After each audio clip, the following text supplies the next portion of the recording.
Wararka laga helayo degmada Xudur ee gobolka Bakool ayaa sheegaya in xaalad kacsanaan ah ay degmadaasi ka jirto kadib markii dad careysan ay isugu soo baxeen dhammaan xaafadaha ay ka kooban tahay degmada.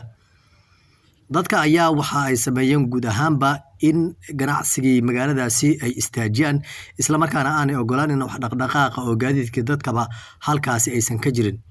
Arrintan ayaa ka dambeysay kadib markii wasaaradda arrimaha gudaha maamulka Koonfur Galbeed Soomaaliya ay kala dirtay golaha deegaanka oo ugu horeeyo gudoomiyaha degmada Xudur ee gobolka Bakool.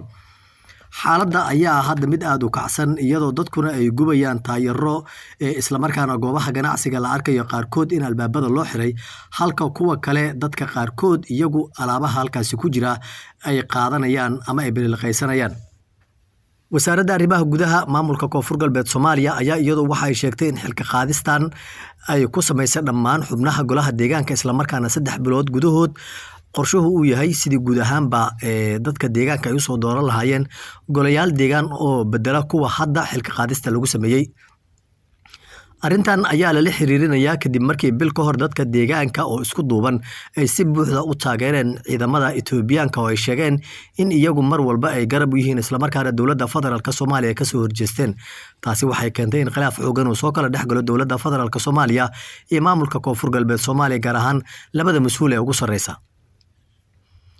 Dhacdadan ayaa la sheegayaa inay ka dambeysay xilka qaadista markii ay wada kulmeen madaxweynaha dowladda federaalka Soomaaliya Xasan Sheekh Maxamuud iyo sidoo kale lafta garan isla markaana lagu qanciyay in wax walba oo horey u dhacay laga tanasulo. Waana sababta keentay ayaa la leeyahay in golayaasha deegaanka degmada Xudur ee gobolka Bakool la kala diro. Horey madaxweynaha maamulka Koonfur Galbeed Soomaaliya Cabdicasiis lafta garan waxa uu sheegay xildhibaanada iyaguna taageeray arrinta qadiyadda Itoobiya uu aqoonsanayo in ay la mid yihiin kuwii Israel halka dadka deegaanka Xudurna uu xilligaasi ku amaanay inay yihiin dad iyagu qadiyadooda ka hadli kara balse arrinta maanta waa isbedeshay kadib markii guud ahaanba xilka qaadis lagu sameeyay golayaasha deegaanka degmada Xudur ee gobolka Bakool. Xaaladda weli degmada Xudur hadda waa ay kacsan tahay oo waxa soconaya dibadbaxyo waaweyn oo dadka deegaanka ay dhigayaan kuwaas oo ay ku diidan yihiin guud ahaanba xilka qaadista lagu sameeyay golayaasha deegaanka oo ugu horeeyo gudoomiyaha degmada Xudur ee gobolka Bakool. Ma jiro wax wara oo ka soo baxay maamulka degmada xilka qaadista lagu sameeyay iyo sidoo kale kan guud ee gobolka Bakool ee ku aadan xilka qaadista lagu sameeyay dhammaan golayaasha deegaanka degmada Xudur. Waxaana maamulka Koonfur Galbeed Soomaaliya uu hadda wadaa dadaalo ku aadan sidii guud ahaanba isbedel uu u sameyn lahaa isla markaana golayaal kale oo deegaan dhawaan uu keeni doono. Koonfur Galbeed dhinaceeda weli wax faahfaahin oo inta dheer kama aanay bixin.